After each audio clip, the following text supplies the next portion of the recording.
यहाँ कुछ समय से चल रही है।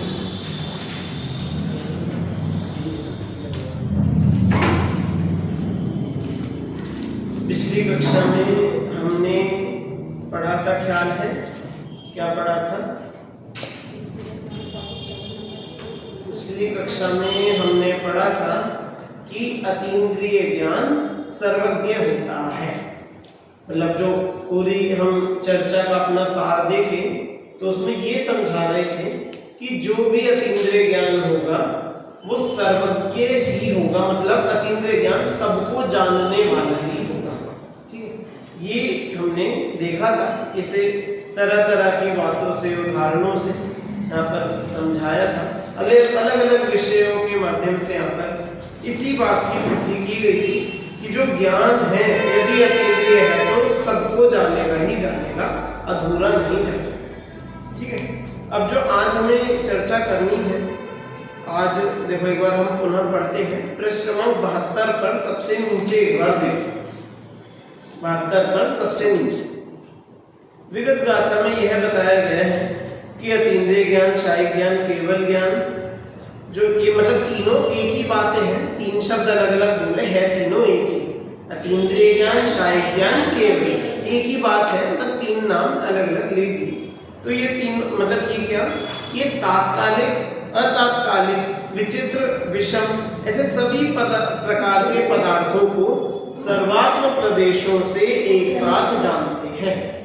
क्या बोला कि कैसा भी पदार्थ हो, चाहे वर्तमान का हो, चाहे भूत भविष्य का हो, चाहे विचित्र हो मतलब अनेक तरीके का हो, चाहे विषम हो, सरलता से जानने में ना आए, कैसा भी पदार्थ हो, उन सबको क्या कि यदि सर्वात्म प्रदेशों से प्रत्यक्ष जानता है। कैसे जानता है? प्रत्यक्ष जानता है।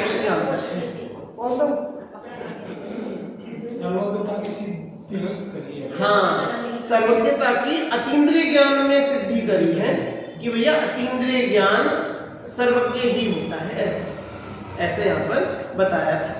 अब जो हमें आज देखो चर्चा को आगे देखते हैं क्या है। अब इस 48वीं गाथा में उसी बात को सिद्ध करते हुए यह कहा जा रहा है कि जो ज्ञान सबको नहीं जानता वह ज्ञान एक अपने आत्मा को भी संपूर्णतः नहीं जान सकता। क्या बोला कि भैया जो सबको मतलब कि जो पूरे तीन लोग तीन काल को नहीं जान सकता तो वो अपनी आत्मा को भी नहीं जान सकता। देखो मतलब थोड़ा अब आप सवाल करोगे, बहुत सवाल इसमें आपके लोगों के मन में खड़े होंगे। क्या कि भैया फिर तो आत्मानुभव भूल जाओ, या फिर सम्यक दर्शन जो कहते हैं कि अपने को जानना है, तो यहाँ कह रहे जो पूरी दुनिया को नहीं जान सकते वो अपने को नहीं जान सकते, तो ये हम कैसे करें, क्या करें। तो अब देखो ऐसे ही है कि जो चर्चा है यहाँ पर सिर्फ अभी केवली के या फिर कहो भगवान के परिप्रेक्ष्य में हो रही है। जो अपनी वाली भी बात हो उसकी भी हम चर्चा जरूर लेंगे, अपने भी बारे में हम इसमें जरूर चर्चा करेंगे। अभी हम इसे पढ़ते हैं। देखो मेन बात यहाँ पर यही समझानी है कि जो ज्ञान है यदि तीन लोक का नहीं है तो वह अपना भी नहीं कर सकता। इसे बहुत ही सैद्धांतिक, थोड़ा सा देखो आपको जटिल लगेगा, थोड़ा कठिन लगेंगे क्योंकि शब्द इसमें थोड़े भारी है, और उदाहरण से जो सिद्धांत घटाए जो वो भी थोड़े से कठिन है, लेकिन धीरे धीरे हम पढ़ेंगे आराम से, समझ के जितना समझ में आएगा उतना हम करेंगे। देखो अब हम ये पढ़ते हैं गाथा और पद्यानुवाद एक बार पढ़ेंगे। जो न विजानति जुगवम् अथेति कालिगेति हुवणत्थे नादुं तस्सण सक्कम् सपज्जयं दव्वमेगं वा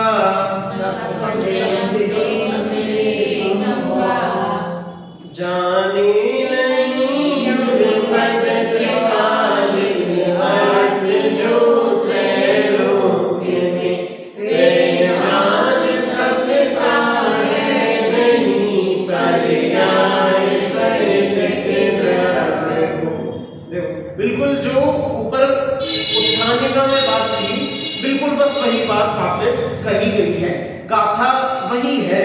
क्या कह रहे हैं कि जो न विजानति जुगम, कि जो सब कुछ नहीं जानता, जुगम मतलब एक साथ, एक साथ किसको नहीं जानता, जो देखो जो न विजानति, विजानति मतलब जानता, न मतलब नहीं, कि जो नहीं जानता एक साथ किसको, कि तिक्कालिगे तिहुवण थे, तीनों लोगों को कि तिहुवण, तिहुवण मतलब तीन लोग, त्रिभुवन, और तिक्कालिगे मतलब तीन काल, कि जो तीन लोग तीन काल को जुगवम न विजानति, जो नहीं जानता, तो फिर क्या, तो नादुम, इससे समझो, क्या समझना है कि तस्य न सक्कम सपज्जयम दव्यमेगम वा, अगर वो पूरे तीन लोग को नहीं जान सकता तो वो एक भी द्रव्य को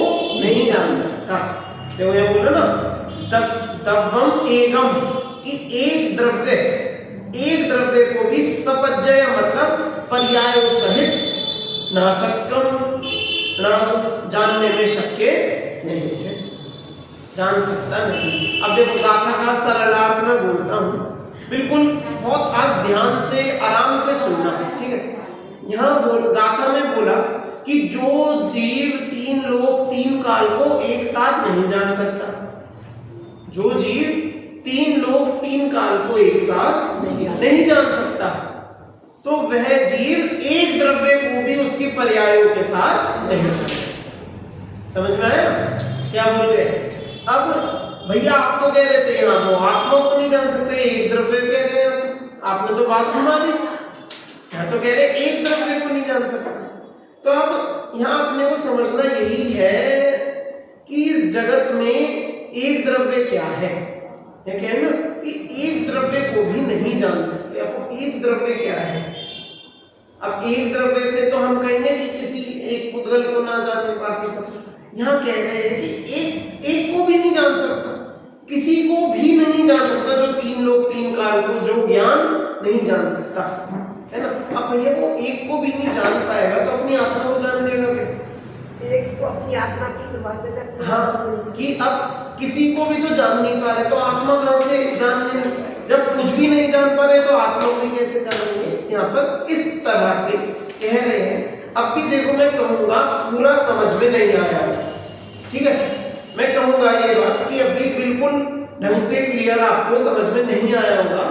इसकी टीका जब हम पढ़ेंगे अभी थोड़ा और कठिन होगा, सरल नहीं होगा। देखो अभी टीका में अब पहली बार मुझे कहना पड़ रहा है अपनी सारी कक्षाओं में, आज का विषय असल में थोड़ा कठिन लगेगा, पर बहुत आराम से ध्यान से सुनना, समझना, समझ में भी आएगा। अंत जब पता है इसमें क्या है, अंत में जब पहुंचेंगे ना तब बिल्कुल सब क्लियर हो जाएगा, सब बिल्कुल आपको स्पष्ट आपके दिमाग में बैठ जाएगा। अब देखो अब एक बार टीका पढ़ते हैं। अब टीका में भी सीधे सीधे बात शुरू नहीं करी, पहले भूमिका बताई कि भैया जिसे जानना है जो तीन लोक तीन काल ये है क्या क्या, तीन लोक तीन काल में किस किस की गिनती है, क्या क्या हम लेते हैं। देखो अब पहले एक बार गाथा का हिंदी अर्थ पढ़ता हूँ।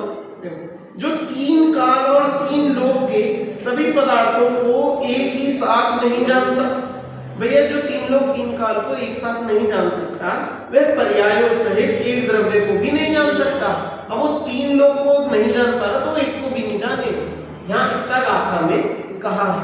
अब भी सबके मन में सवाल ये होगा भैया ऐसा क्यों, हम अपना अधूरा मरा पिटा थोड़ा थोड़ा जैसे तैसे हम अपने परोक्ष ज्ञान से इंद्रिय ज्ञान से जान ही तो रहे,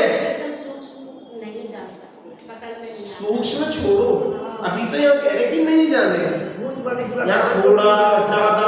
वैसे ठीक है आपकी बात ये सही है क्योंकि यहाँ पर संपूर्ण आत्मा की बात कही जाएगी, पर देखो अब जिनकी बात चल रही है ना उनके में तो पूरे ही जानने की बात है, वो अधूरा उनके लिए कुछ है भी नहीं कि हम कह देते हैं हम भगवान ये चीज थोड़ी जान लेते हैं, ये चीज पूरी जान लेते हैं, अधूरी जान लेते हैं। तो या तो वो जानेंगे या फिर भैया नहीं जानेंगे, यही बात है, दो में से एक ही होगा, या तो सब कुछ ही जान लेंगे। भगवान ऐसा यहाँ पर कह रहे हैं भगवान के लिए, कि यदि आप भगवान के लिए बोलो कि भैया वो भगवान मतलब इस दुनिया को 3 लोग 3 काल नहीं जानते कोई भगवान, तो वो अपनी आत्मा तक को नहीं जान पाएंगे। कोई अगर ऐसे भगवान हो अगर, पर ऐसे होते नहीं है, सिर्फ ये बता रहे हैं बात कि यदि आप ऐसा मानो तो ऐसा यहाँ पर समझो। तब देखो उक्त गाथा का भाव आचार्य वृत्तचंद्र तत्व प्रदीपिका टीका में इस प्रकार स्पष्ट करते हैं। देखो इस विश्व में एक आकाश द्रव्य, एक धर्म द्रव्य, एक अधर्म द्रव्य, असंख्य काल द्रव्य, अनंत जीव द्रव्य और जीव द्रव्यों से भी अनंत गुने उद्गत द्रव्य है। ठीक है, मतलब विश्व के सारे द्रव्य यहाँ पर गिना रहे हैं कि शुरू से क्या आकाश, आकाश कितना एक होता है ना, धर्म अधर्म कितने एक होते हैं, काल द्रव्य कितने होते हैं कि लोक प्रमाण संख्या, जितना अपना 3 लोक है उतने एक प्रदेश पर एक काल द्रव्य, ऐसे लोक प्रमाण संख्या होते हैं। जीव कितने इस जगह में जी अनंत अनंत, ठीक है, अनंत कह लो अनंत अनंत दोनों एक ही बात है ना। और फिर जो उद्गत द्रव्य कितने कि जितना अनंत जीव द्रव्य का जो भी अनंत कह रहे हो उसको उसी से अनंत गुना कर दो तो उतने अनंत उद्गत द्रव्य। ठीक है, तो ऐसे जीव उद्गत धर्म अधर्म आकाश काल इस विश्व में होते हैं। देखो अब उन सभी द्रव्यों की अर्थात प्रत्येक द्रव्य की अतीत अनागत और वर्तमान भेद वाली निरवधि, निरवधि मतलब कि अनादि अनंत, मतलब जिसकी कोई शुरुआत नहीं कोई अंत नहीं, निरवधि है ना, ऐसे वृत्ति प्रवाह के भीतर पड़ने वाली अनंत पर्याय है। क्या बोल रहे हैं कि हर द्रव्य की इस अनादि अनंत काल प्रवाह के अंदर कितनी पर्याय भरी है कि जितना काल है उतनी पर्याय। अब काल कितना, वो तो जी अनादि अनंत है, ना शुरू है ना खत्म है, अनादि अनंत होता है, तो इसका मतलब पर्याय कितनी हो गई, हर द्रव्य की जी भूत की अनंत, वर्तमान की एक, चलो वो तो एक ही रहेगी, और भविष्य की भी अनंत अनंत। तो ऐसे अनंत अनंत पर्याय हर समय, मतलब हर समय क्या प्रत्येक द्रव्य की ऐसी अनंत अनंत पर्याय है। यह समस्त द्रव्य और पर्यायों का समुदाय गे है। क्या है जी, गे है। गे मतलब कि जिसको ज्ञान जानता है, जिसको ज्ञान जानता है उसे गे कहते हैं। अब गे में क्या क्या आ गया कि वो एक आकाश, एक का वो एक धर्म, एक अधर्म, असंख्य काल, अनंत जीव, अनंत अनंत उद्गत, और हर इन सब द्रव्यों की जितनी पर्याय, सब कुछ क्या है, गे है भैया, ज्ञान उन सबको जानता है। ठीक है, और इन्हीं सब में से एक कोई भी जीव द्रव्य ज्ञात है। अभी उदाहरण ले रहे हैं, यहाँ ये नहीं कहा कि आप वो एक जीव द्रव्य हो, हम यहाँ पर अभी ऐसे नहीं कह रहे कि आप वो जीव द्रव्य हो, यहाँ कह रहे हैं अनंत अनंत जीव है ना, उनमें से एक जीव को पकड़ लो। ठीक है, अभी उदाहरण है, ये पूरा उदाहरण बता रहे हैं। तो यहाँ कह रहे हैं अब ये इतने सारे जो द्रव्य और पर्यायों का समुदाय गे है, और इन्हीं सब में से कोई एक भी जीव द्रव्य ज्ञात है, जो जीव द्रव्य है वो भी एक ज्ञाता है।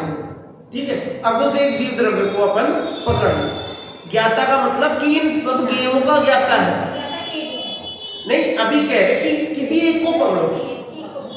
हाँ, मतलब अनंत अनंत सिद्ध है, अब उनमें से हम किसी एक को पकड़ लिए, एक को हमें समझना है, हम एक से समझेंगे।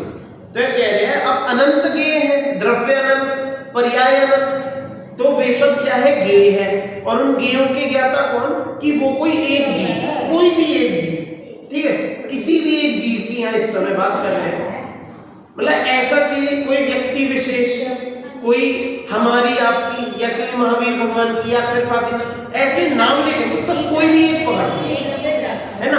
अब देखो इन अनंत द्रव्यों में से वो एक जीव को क्यों पकड़वा रहे हैं, क्योंकि वो जीव स्वयं खुद भी गे है, ज्ञाता तो है ही है भाई, बोला ना सारे अनंत द्रव्य गे हैं, और उन्हीं गेयों में से एक जीव ज्ञाता है, तो वो खुद गे भी है कि नहीं है, कोई नहीं। समझ में आया मैंने क्या बोला, एक बार फिर से बोलता हूँ, कोई नहीं।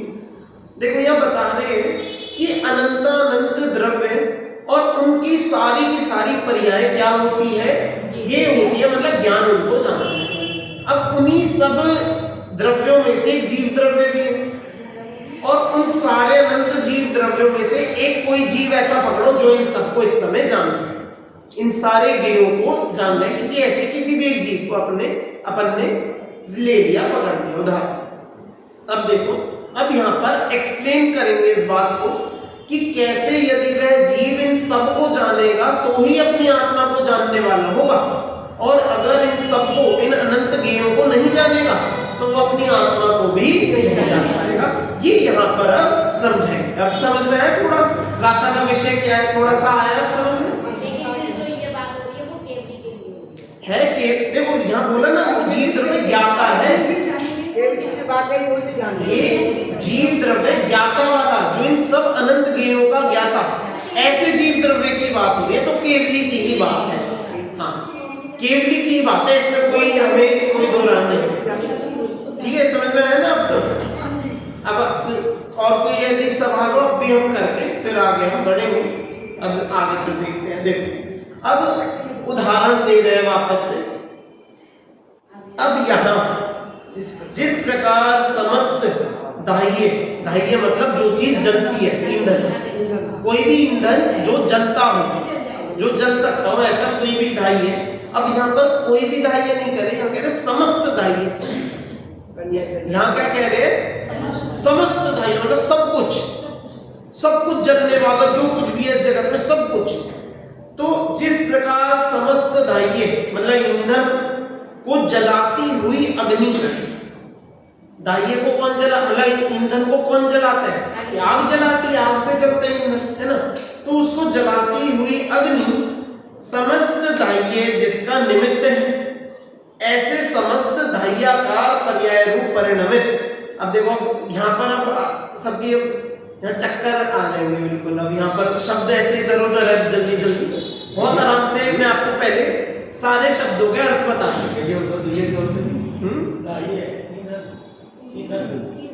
दाह्य मतलब ईंधन, फ्यूल, जैसे तेल, पेट्रोल, घी, जो लकड़ी, कोयला, जो चीज जलती है, ठीक है, दाह्य। अब यहाँ पर देखो क्या कह रहे हैं कि समस्त तो ईंधन और उसको जलाती हुई अग्नि, की ईंधन मतलब इस समय जल रहा है, और वो जल रहा है तो उसमें लपटें निकल रही है, तो वो क्या, जो लपटें है वो क्या है? वो अग्नि है। वो क्या है? अग्नि है, ठीक है। समस्त दाह्य जिसका निमित्त है, समस्त दाह्य जिसका निमित्त है, मतलब वो जो लौ किससे जल रही है, लौ के जलने में निमित्त क्या है? कि ईंधन। तो ऐसा दाह्याकार मतलब वो जो आग की लपटे, लौ कह लो, छोटी को लौ कहते हैं, बड़ी को लपटे बोलते हैं। तो जो आग की लपटे मतलब दाह्याकार की, जो आग का जो आकार है, ऐसे समस्त दाह्याकार पर्याय रूप परिणमित सकल एक दहन। अब जो ये पूरा सब कुछ है कि वो जो ईंधन जल रहा है उससे अग्नि से जल रहा है, और वो दाह्याकार, इस सब पूरे को क्या बोला? ये सब है दहन। ये जो सब कुछ जो जल रहा है इस पूरे का क्या नाम है? इसका नाम रख दिया दहन है। समझ में आया? देखो फिर से पढ़ता हूं।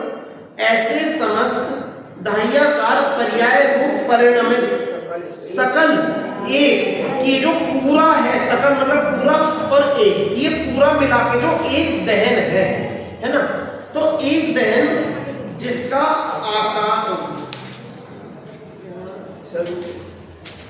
ये जो एक दहन जिसका आकार है मतलब स्वरूप है, क्या बोला? अग्नि जल रही है। हाँ, तो ये जो ये पूरा जो दहन जिसका स्वरूप है, अब ये सब किसका स्वरूप है? ये सब अग्नि का स्वरूप है।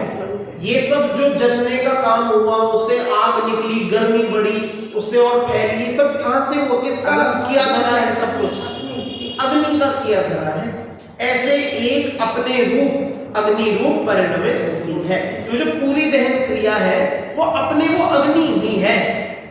अब देखो यहाँ पर 3 लेवल में समझाया इस बात को, 2 या 3 देखो ऐसे हम समझते हैं। सबसे पहले तो ईंधन, जो चीज जलती है, फिर उसमें लगाई गई आग, आग से वो जलने लगी।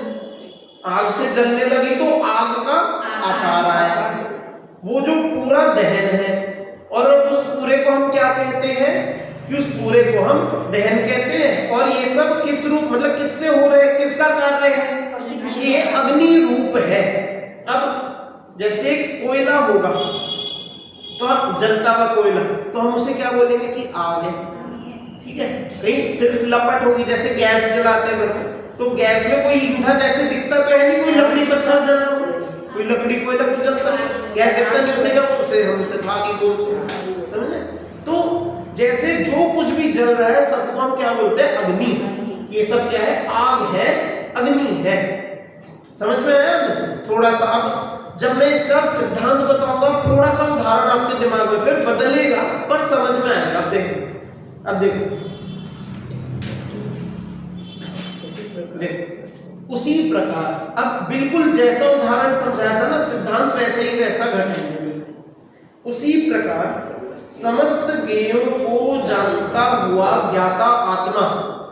अब देखो क्या बोल रहे हैं आप, जैसे समस्त ईंधन तक और उसको जलाती हुई कौन थी, अग्नि।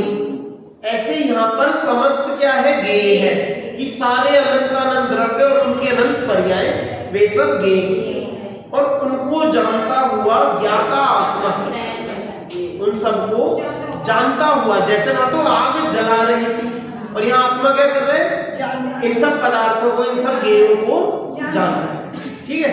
तो उनको जानता हुआ आत्मा। अब देखो अब ये एक लाइन समझ में आ गई कि समस्त ज्ञेयों को जानने वाला आत्मा, ठीक है। अब देखो अगली लाइन है क्या बोली, समस्त ज्ञेय जिसका निमित्त है ऐसे समस्त ज्ञेयाकार। दूसरी बात क्या है, ज्ञेयाकार। ज्ञेयाकार ये ख्याल है, ज्ञेयाकार किसे कहते हैं, जो ज्ञान में ज्ञेयों का जो प्रतिबिंब बना, ठीक है। अब वो प्रतिबिंब किसका है, ज्ञेयों का। तो ज्ञेय उन प्रतिबिंब में क्या है, निमित्त है। क्या है, निमित्त है कि नहीं है।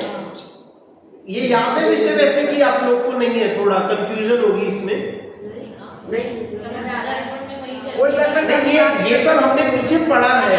हाँ, जैसे उदाहरण में वहां बताया कि शीशा है, शीशे के आगे जो पदार्थ रखो वो पदार्थ उसमें झलकेगा। तो वो जो पदार्थ की जो वहां पर झलक है, जो परछाई है, तो वो कार्य किसका है वास्तव में, कि अपने शीशे का स्वयं का परिणमन है। लेकिन किसकी वजह से हुआ वो, कि वो सामने पदार्थ रखा था वो प्रतिबिंबित हुआ। तो ऐसे ही ज्ञान में जो पदार्थ दिखते हैं, ज्ञेयाकार बनते हैं, वो किसकी वजह से है, उन ज्ञेयों की वजह से। लेकिन परिणमन किसका है, कि आत्मा का खुद का परिणमन है ना। यदि आत्मा का खुद का परिणमन ना हो तो भैया वो कैसे जन्माए, है ना। लेकिन यदि वो पदार्थ ना हो तो जाने कैसे। तो इसलिए पदार्थों का निमित्त मात्र है ना। और उन निमित्तों से मतलब वो जो ज्ञेयों के निमित्त से आत्मा में क्या बने, कि ज्ञेयाकार आ गए। मतलब आत्मा जिनको जान रहा है तो ज्ञेयाकारों को जान रहा है ना। देखो एक बार शुरू से मैं ये आत्मा वाला पार्ट शुरू से पढ़ रहा हूं। उसी प्रकार समस्त ज्ञेयों को जानता हुआ ज्ञाता आत्मा, ठीक है। आत्मा किसको जान रहे हैं, समस्त ज्ञेयों को, ठीक है। और उन समस्त ज्ञेय जिसका निमित्त है ऐसे समस्त ज्ञेयाकार। मतलब ज्ञेयों को जानना तो वही व्यवहार का वो है, व्यवहार का कथन है। वास्तव में तो ज्ञेयाकारों को जानते हैं, है ना। तो ऐसे समस्त ज्ञेयाकार पर्याय रूप परिणमित सकल एक ज्ञान जिसका आकार है, कि भैया जो ज्ञेयाकार है किसका था, उस ज्ञान का था। मतलब अभी ज्ञान बोला, ठीक है। अब वही बात बोलेंगे जो आपने बोला ना कि ज्ञेयाकार किससे बने, कि ज्ञान से बने, ठीक है। और ज्ञान क्या है, कि ज्ञान तो आत्मा है। ये हमने पीछे पढ़ा था ना कि ज्ञान और आत्मा में कोई भेद नहीं है, आत्मा स्वयं ही ज्ञान है। समझ में आया, याद आया। तो अब देखो पूरा यहाँ सिचुएशन क्या बनी कि पूरे जगत को, पूरी दुनिया को, उनके समस्त पदार्थों को, उनकी सब पर्यायों को जानता है आत्मा। और आत्मा में उन ज्ञेयों के बनते हैं प्रतिबिंब, मतलब ज्ञेयाकार, ठीक है। अब वो जो समस्त ज्ञेयाकार है वो किसका परिणमन है, कि ज्ञान का परिणमन है। और ज्ञान किसका होता है, मतलब ज्ञान क्या है कि ज्ञान स्वयं आत्मा ही है ना। तो देखो ऐसे समझ ज्ञेयाकार पर्याय रूप परिणमित सकल एक ज्ञान जिसका आकार है, जो ज्ञेयाकार पर्याय रूप कौन हुई कि ज्ञान हुआ, है ना। तो ऐसे निज रूप से जो चेतनता के कारण स्वानुभव प्रत्यक्ष है कि भैया जो ज्ञेयाकारों को जानने की क्रिया है वो कैसे होगी, आत्मा में अंदर ज्ञेयाकार बन रहे हैं और हम खुद कौन है कि हम खुद भी आत्मा है, तो कैसे जानेंगे अपने ही अंदर। तो अपने को जानने की शक्ति होनी चाहिए ना, तभी तो हम ज्ञेयाकारों को जानेंगे। समझ में आया? अब बात थोड़ी और क्लियर भी नहीं है, पहले ये बताओ समझ में आ रहा है नहीं आ रहा, वरना मैं पकड़ करता रह जाऊं अपन सब आया ना समझ में। यहाँ एक बार वापस क्लास दोहरा रहा हूं, यहाँ कह रहे हैं कि आत्मा ज्ञेयों को जानता है, ठीक है, जो ज्ञाता आत्मा ज्ञेयों को जानता है। ज्ञेय से क्या बनते हैं, ज्ञेयाकार आत्मा में, ठीक है। और वो ज्ञेयाकार किसकी पर्याय रूप है कि ज्ञान की पर्याय रूप है। और ज्ञान कौन है, आत्मा, ठीक है।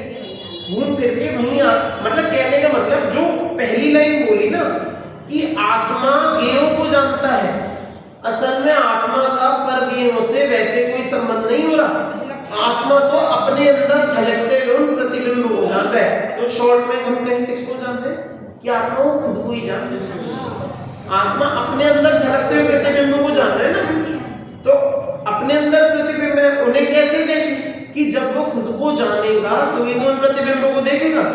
जो ये यहाँ पर ऊपर पैराग्राफ में सेकंड लास्ट लाइन में ना, ऐसे निज रूप से जो चेतनता के कारण स्वानुभव प्रत्यक्ष है, हाँ, कि निज रूप से चेतनता के कारण कि जो वो चेतन बना है उसमें जो झलक रहे हैं, तो उसके कारण स्वानुभव प्रत्यक्ष है, उस रूप परिणमित होता है कि ये जो जीव है, जो जानन पना है, वो किस में आ रहा है, वो स्वानुभव प्रत्यक्ष में आ रहा है, वो चेतन पने को जानने में वो सब आ रहा है ना।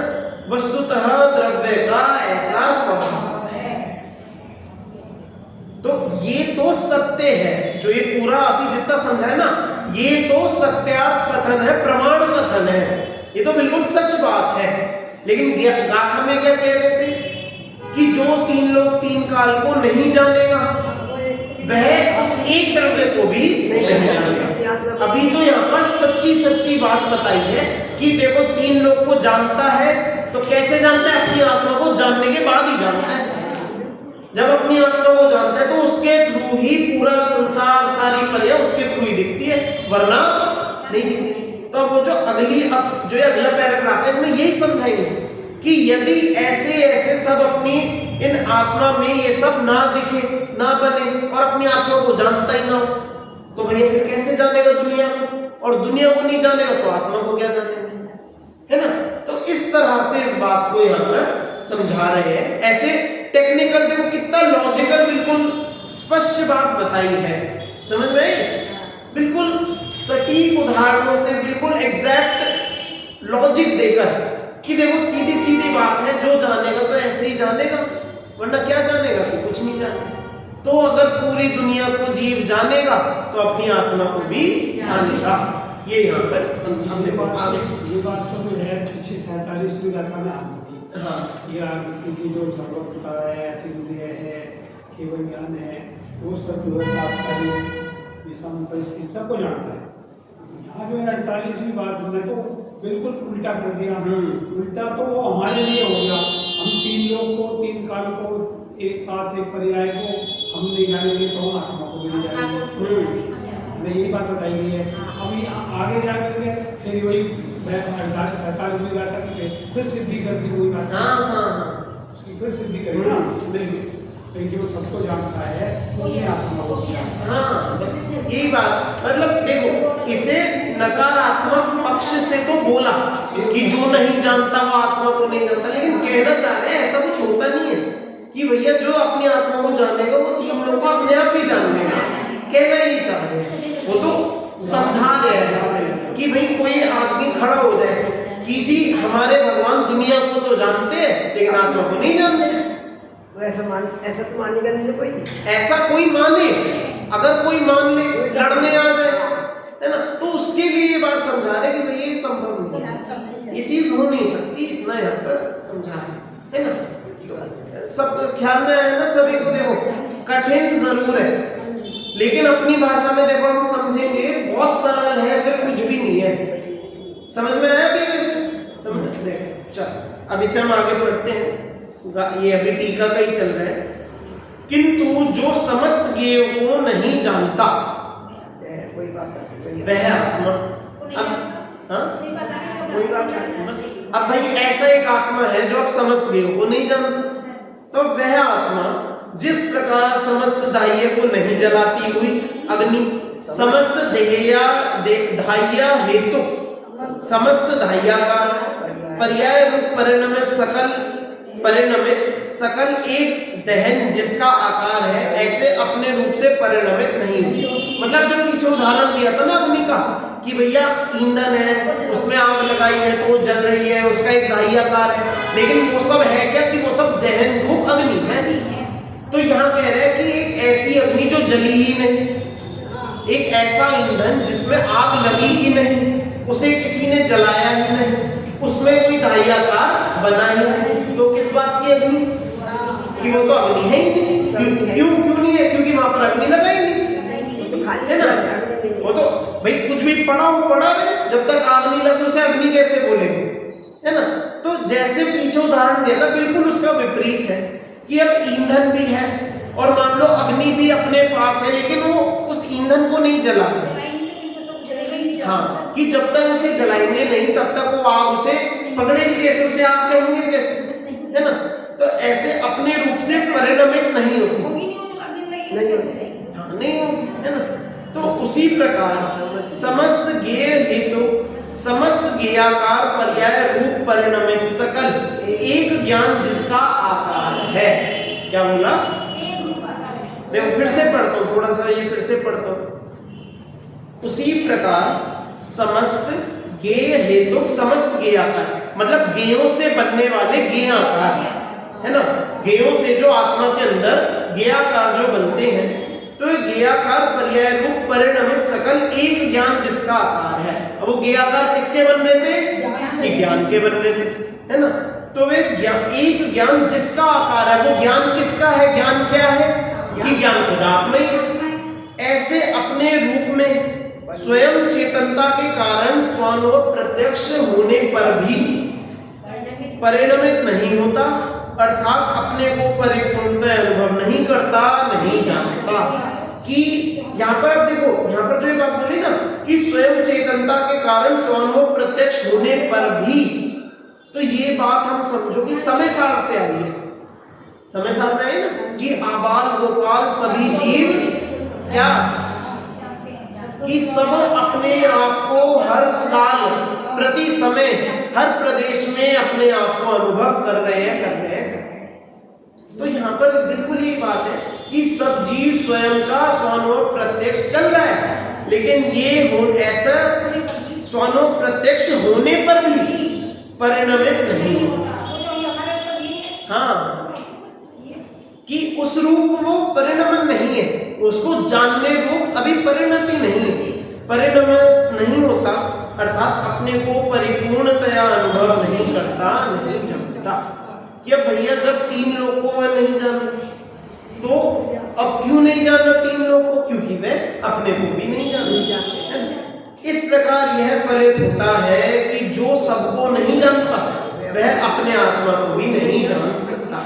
अब मैं ये कहूँगा, आपको कुछ समझ में आया हो चाहे ना भी आया हो, अपने को समझना क्या है, मूल बात क्या समझनी है अंत में, कि जो भैया समस्त जगत को नहीं जान सकता वह अपनी आत्मा को भी नहीं जान सकता। मतलब जैसे मैं आप लोगों को कहता था ना कि मान लो कोई भगवान हो जो अपनी आत्मा को जानते लेकिन सर्वज्ञ ना हो, तो क्या दिक्कत है? मैं आप लोगों को कहता था ये बात जरूर कि भगवान है, मान लो उनके सर्वज्ञता ना हो तो बताओ उनके सुख में कोई कमी आएगी क्या? अब लेकिन बात यही है कि यदि सर्वज्ञ नहीं है तो भक्त तो अपने आत्मा को भी जानना उनका संभव नहीं है। बात इतनी सी है कि वो अपनी आत्मा को भी नहीं जान पाएंगे, वो सुखी नहीं हो पाएंगे। तो सर्वज्ञता होना एक नियम है, मतलब वो उन पर आक्षेपित है, आरूढ़ कर दी गई, उन्हें जानना ही जानना है, नियम है। अब चाहे वो जानना चाहे ना जानना चाहे, वो सब इररिलेवेंट है, उसका काम नहीं है। वो तो झलकेगा। ज्ञान से भी आते हैं। हाँ, उन्हें तो जानना ही जानना है, उनके पास ऑप्शन नहीं है कि बंद कर दे, पर्दा ढाक दे, केवल ज्ञान को रोक दे 2 सेकंड के लिए, कुछ सोचना विचार करना, ऐसा नहीं है, उन्हें तो जानना ही जानना है। बस इस बीच में वे अपनी आत्मा को जानते हैं, तो इस पूरे सर्वज्ञता उनके बनती है। ये पूरा 3 लोग उस आत्मा में ही झलकता है। अब क्लियर हुआ ना? बस इससे ज्यादा इसमें आपको अब घुसने की, बारीकी कुछ खोलने की कोई जरूरत नहीं है। ठीक है, चलो अब देखो इसके हम जब सामान्य या थोड़ी और चर्चा है, थोड़ी अलग अलग तरह की चर्चा है, इसे हम पढ़ते हैं। यहाँ एक प्रश्न हो सकता है कि इन्हीं सब में से एक कोई भी जीव द्रव्य ज्ञाता है, ऐसा कहकर हम क्या कहना चाह रहे हैं? क्या सभी जीव द्रव्य ज्ञाता नहीं है? भाई पीछे कहा था ना, किसी एक द्रव्य ज्ञाता को, एक जीव को लो, तो क्या सब जीव कोई ज्ञाता है नहीं है क्या? तो देखो इसका उत्तर दिया, अरे भाई ज्ञाता तो सभी जीव है, जानने देखने वाले तो भाई सब जीव है ही, किंतु सभी जीव द्रव्य ज्ञेय भी है। क्या बोला? कि सारे जीव द्रव्य उस एक जीव के लिए, बाकी सब तो जीव द्रव्य ज्ञेय है ना, पर द्रव्य है ना। जब एक जीव द्रव्य जानने का काम करता है, जानता है, सभी को जानता है, तब वह अकेला स्वयं ज्ञाता होता है और अन्य अजीव द्रव्यों के साथ साथ उससे भिन्न शेष जीव द्रव्य भी ज्ञेय ही होते हैं। मतलब ये हम सबने सुना है कि हम ही एक जीव है, हमारे लिए अन्य जीव द्रव्य भी अजीब है ना। हमारे लिए अन्य जितने जीव है वे सब भी ज्ञेय मात्र है, अजीब है ना? इस प्रकार प्रत्येक जीव स्वयं के लिए ज्ञाता और ज्ञेय दोनों है, किंतु अन्य जीव उसके लिए अजीव द्रव्य के समान ज्ञेय ही है। यही कारण है कि यहाँ ऐसा लिखा गया है कि इन्हीं सब में से एक कोई भी जीव द्रव्य ज्ञाता है। ठीक है, एक को इसलिए लिया क्योंकि बाकी अगर सबको इकट्ठे ले लें तो मतलब सब जीव सबको जान रहे, सब जीव सब जीवों का अनुभव कर रहे, ऐसे थोड़ी होगा। कोई एक जीव अपने को जान रहा है और बाकी सब जीव अजीव जो भी है, जीव पुद्गल धर्म अधर्म सबको ज्ञेय रूप से जान रहा है, ऐसा यहाँ पर देखो। यद्यपि आचार्य जयसेन तात्पर्य वृत्ति में तत्व प्रदीपिका का तो अनुसरण करते ही, तथापि वे यह स्पष्ट कर देते हैं कि सभी पदार्थ ज्ञेय हैं और उनमें से विवक्षित एक जीव द्रव्य ज्ञाता है। समस्त ईंधन को जलाने वाली अग्नि का उदाहरण तो वे तत्व प्रदीपिका के समान ही देते हैं, किंतु साथ ही अन्य उदाहरण भी देते हैं। अब आप दिखा रहे हैं कि आचार्य जयसेन ने अन्य और भी उदाहरण दिए हैं इसी बात को समझाने के लिए। जिस प्रकार कोई अंधा व्यक्ति सूर्य से प्रकाशित पदार्थों को नहीं देखता हुआ सूर्य को नहीं देखने के समान। ये पहली लाइन समझ में ही नहीं है? नहीं, देखो एक अंधा आदमी, अब रोशनी है बाहर को, भाई दिन है, दिन का उजाला है, सूरज निकला है, तो उससे पेड़ पौधे सड़क रास्ता घर मकान सब कुछ दिखता है। अब अंधे व्यक्ति को दिन क्या रात दोनों बराबर। अब जब उसे दिन में चमकती हुई चीजें नहीं दिख रही तो उसे सूरज भी नहीं दिख रहा। भाई जब वो और चीजें भी नहीं देख पा रहा तो सूरज भी नहीं देख पा रहा। ऐसे उल्टा कह सकते हैं, तो सूरज ही नहीं दिख रहा तो और क्या दिखेगा? नहीं, अभी यहाँ पर ऐसे ही पकड़ो, अभी क्योंकि हमें तो आत्मा को कहना है ना कि आत्मा को नहीं जान। आपकी बात सही है यहाँ पर, लेकिन वो जो क्या कहते हैं इसे उदाहरण में, मतलब जिस बात को जिससे सिद्ध कर रहे हैं ना, तो अब जैसे सूरज से चमकती हुई चीजों को भी नहीं जानता, और इसलिए अब यहाँ पर इसलिए शब्द नहीं बोलेंगे, वो पदार्थों को नहीं जानता हुआ सूर्य को भी नहीं जानता, यहाँ ऐसे बोला है। ठीक है, देखो अब सूर्य को नहीं देखने के समय दीपक से प्रकाशित पदार्थों को नहीं देखता हुआ दीपक को नहीं देखने के समय, जो बात सूर्य में वही बात दीपक में लगा। ठीक है, दर्पण में स्थित प्रतिबिंब को नहीं देखते हुए दर्पण को नहीं देखने के समय। अब देखो यहाँ थोड़ा सा बदल दिया कि अब दर्पण की जो अंदर चीज है उसको नहीं देख रहे, तो मतलब हम दर्पण को भी नहीं देख रहे, यहाँ पर इस तरह से बात कर दी। ठीक है, अपनी दृष्टि से प्रकाशित पदार्थों को नहीं देखता हुआ हाथ पैर आदि अंगों रूप से परिणमित अपने शरीर आकार स्वयं को अपनी दृष्टि से नहीं देखता हुआ। अब यहाँ पर और थोड़ी अलग बात की है, लेकिन बात यह है कि जैसे आंखों से अब नहीं देख रहे है ना, अपनी दृष्टि से प्रकाशित पदार्थों को नहीं देखता हुआ, अब जैसे नहीं देख रहा है तो वह अपने शरीर आकार स्वयं को अपनी दृष्टि से नहीं देखता। अब भैया जो उसे आंखों से अन्य चीजें नहीं दिख रही तो उसे अपने हाथ पैर भी नहीं दिख रहे। हाँ नहीं, यहाँ ये नहीं है छू कर देखेगा, हाँ वो ठीक है। जैसे अब अंधा है, उसे जो कुछ भी नहीं दिख रहा तो वो अपने हाथ पैर भी नहीं देख पाएगा। अब हम बोले अरे हाथ तो इसके शरीर का हिस्सा है, इतना तो दिखना चाहिए कि अगर उसे कुछ भी नहीं दिख रहा तो हाथ भी नहीं देख सकता, अब वो अपने पैर भी नहीं देख सकता। वो उसे अब मान लो वो अंधा काला है, गोरा है, उसके कहीं दाग धब्बा है, कोई जन्म का कोई निशान है, उसे पता ही नहीं। क्यों? क्योंकि देख ही नहीं सकता। अब बोले भैया नहीं इसका शरीर है, इसे तो पता होगा, देख पता होगा किस रंग का है, कि उसे कोई रंग आकर बता भी दे तो उसे उसकी अनुभूति नहीं है कि क्या रंग का हूं मैं, किस तरह का दिखता हूं मैं, गोरा हूं, काला हूं, सुंदर हूं, कुरूप, वो नहीं जानता है ना। देखो तो ऐसे शरीर आकार स्वयं को अपनी दृष्टि से नहीं देखता। उसी प्रकार जैसे ये सब है कि इन सब में नहीं देखते हुए मूल को उनके नहीं देख रहे, उसी प्रकार यह विवक्षित आत्मा भी केवल ज्ञान से प्रकाशित पदार्थों को नहीं जानता हुआ, क्या बोला, केवल ज्ञान से प्रकाशित पदार्थों को नहीं जानता हुआ। अब ये केवल ज्ञान में झलकने वाले जो पदार्थ है उनको नहीं जानता हुआ संपूर्ण अखंड एक केवल ज्ञान रूप आत्मा को भी नहीं जानता। कि भैया जैसे शीशे में दिखती हुई वस्तु को नहीं देखा तो शीशे को भी नहीं देखा, तो ऐसे ही यदि आत्मा के केवल ज्ञान की जो शक्ति है, जो केवल ज्ञान में जो दिख रहा है, यदि उनको नहीं देखा तो केवल ज्ञान को भी नहीं देखा। और केवल ज्ञान कौन है? कि केवल ज्ञान खुद आत्मा है, जो ज्ञान है वह स्वयं आत्मा ही। तो जब उन ज्ञेयों को नहीं जाना, ज्ञेय कहाँ झलक रहे थे? आत्मा में झलक रहे, तो आत्मा को भी नहीं देखा। मतलब यदि आत्मा को देखा होता तो उसमें झलकते हुए अनंत पदार्थों को भी देख ही लेता, है ना। तो इससे समझ में आता है जो इन अनंत पदार्थों की तरफ नहीं देख रहा तो वह अपनी आत्मा की तरफ भी नहीं देख रहा। अपना को अनुभव कर रहा है सब दुख का, अपने को अनुभव कर ही रहा है सब दुख का। नहीं देखो, वो तो जानना देखना वो चीज अलग है, यहाँ तो केवली, यहाँ तो किसी भगवान की बात कर रहे हैं। हाँ, यदि केवल ज्ञानी है और उस केवल ज्ञान की तरफ ना देखे तो मतलब है अपनी आत्मा का भी अनुभव नहीं कर रहे हैं। तो ये ठीक है, इससे यह निश्चित हुआ कि जो सबको नहीं जानता वह अपने को भी नहीं जान सकता। देखो उक्त उदाहरणों से यह बात पूरी तरह साफ हो गई है कि जिस प्रकार सूर्य व दीपक के प्रकाश में और दर्पण में प्रकाशित पदार्थों को नहीं जानने वाला अंधा व्यक्ति सूर्य, दीपक और दर्पण को भी नहीं जान सकता, उसी प्रकार अतीन्द्रिय ज्ञान केवल ज्ञान में प्रतिबिंबित पदार्थों को नहीं जानने वाला आत्मा अतीन्द्रिय केवल ज्ञान और केवल ज्ञानी आत्मा को भी नहीं जान सकता।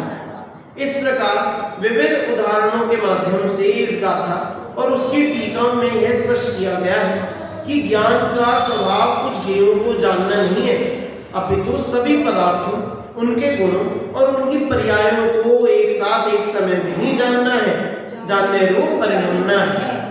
जो ज्ञाता अभी समस्त गुण पर्यायों सहित संपूर्ण पदार्थों के जानने रूप नहीं परिणमन रहा है, वह अभी संपूर्ण गुण पर्यायों सहित अपने आत्मा को भी नहीं जानता। देखो सारी पूरी लाख बात की एक बात यही है कि जो इस जगत के पदार्थ को नहीं जानता वह अपनी आत्मा को भी नहीं जानता। देखो इससे कहना क्या चाह रहे हैं, देखो थोड़ा सा पलटते हैं। इसमें इतना सा समझो, यहाँ पर एक स्वपर प्रकाशकता पर एक सवाल बनता है जिसका यहाँ जवाब दिया है। जीव का स्वभाव है स्वपर प्रकाशक। अब यहाँ पर दोनों का अगर कोई दो पक्ष वाला है कि एक पक्ष बोले कि सिर्फ स्व को जानता है, एक बोले कि सिर्फ पर को जानता है, तो उन दोनों का ही यहाँ पर निराकरण कर दिया, दोनों का यहाँ पर हिसाब कर दिया। क्या कर दिया कि भैया अगर पर को नहीं जानना, इसका मतलब स्व को भी नहीं जानना, है ना। तो इससे तो स्व जो सिर्फ स्व को जानना मानते हैं उनका निराकरण, और यदि स्व को नहीं देखेगा तो पर को क्या ही देखेगा, पर को नहीं जान सकता। तो इससे मात्र पर के जानने वालों का भी निराकरण। तो पर को जानने के लिए स्व की आवश्यकता है और स्व को जानने वाला ही पर को जान सकता है। इस तरह से दोनों ही बात आपस में सत्य सिद्ध होती है। समझ में आया? बिल्कुल अब क्लियर हो गया। अब तो कोई सवाल इस संबंध में नहीं बचा होगा। देखो यार, तात्पर्य यह है जो सर्वगुण पर्यायों सहित सबको नहीं जानता वह सर्वगुण पर्यायों सहित स्वयं को भी नहीं जानता।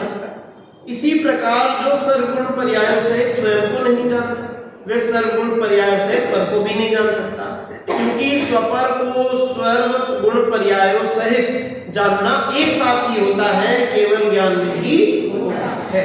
अतः यह सुनिश्चित ही है कि केवल ज्ञान में अपने आत्मा सहित सभी पदार्थ अपने अपने अनंत गुण और उनकी अनंत पर्यायों सहित प्रति समय एक साथ जानने में आते हैं। बिल्कुल ये बात फाइनल हमें फिक्स समझ में आती है। वस्तुतः बात यह है कि यह भगवान आत्मा सर्वज्ञ स्वभावी है, सबको देखने जानने के स्वभाव वाला है। कुछ को जानना और कुछ को नहीं जानना आत्मा का स्वभाव नहीं है, अपितु विभाग है। यही कारण है कि नियमसार की गाथा 11-12 में मति ज्ञान आदि 6 उपशम ज्ञानों को विभाग कहा है। कि जो ये मति श्रुत ज्ञान है कैसे भाई 6 औपशमिक भाव है, ये सब 6 औपशमिक तो है ये, लेकिन विभाग बोल दिया क्यों? क्योंकि हमारे आत्मा के सर्वज्ञ स्वभाव से विपरीत चल रही है। सर्वज्ञ स्वभाव कहता है सब कुछ जानने वाला, और मति श्रुत ज्ञान क्या कि थोड़ा सा जान लिया बाकी नहीं जाना। तो ये स्वभाव से विपरीत जो भी होता है विभाग। तो इसलिए मति श्रुत ज्ञान को नियम सार के उस परिप्रेक्ष्य में वहां पर विभाग परिणाम की तत्वार्थ सूत्र में। हाँ बिल्कुल, हाँ ये उसमें 6ठे अध्याय में पहले में तो मात्र उनका उल्लेख है आद्य परोक्षम प्रत्यक्ष। हाँ वैसे ठीक है। हाँ पहले में भी ऐसे वो टीका आदि की चर्चा है, वो सब सही है, ठीक है। तो अब इस तरह से ये इस गाथा की चर्चा थी। हम अगली गाथा की बस उत्थानिका पढ़ के हम समाप्त करते हैं। 48वीं गाथा में कहा गया है कि जो 3 लोग 3 काल के सभी पदार्थों को एक साथ नहीं जानता वह संपूर्ण पर्यायों सहित अपने आत्मा को भी नहीं जान सकता। अब इस 49वीं गाथा में यह कह रहे हैं कि जो एक अपने आत्मा को भी पूर्णतः नहीं जानता वह सबको संपूर्णतः कैसे जान सकता है। अब जो पीछे बात अभी हम जो कर रहे थे ना, जो आपने भी जो बताया था वही बात अब उस तरह से समझे कि जो आत्मा को नहीं जानेगा वो भैया बाकी दुनिया को कैसे जानेगा। तो ये चर्चा अगली गाथा में आएगी। कुछ हद तक इसी तरह की चर्चा आप समझिए कि यहाँ आएगी। इसकी चर्चा जाने की बात क्यों बनी 48वीं गाथा में आखिरी में तो यही सिद्ध करना। हाँ। तो ये सब मति ज्ञान श्रुति ज्ञान का ही खेल है, कोई भी खेलता है, केवल ज्ञान तो संपूर्ण जानता है। ये बात है ना, ये आपने ये है ना, केवल ज्ञान तो संपूर्ण जानता है, संपूर्ण आत्मा को सभी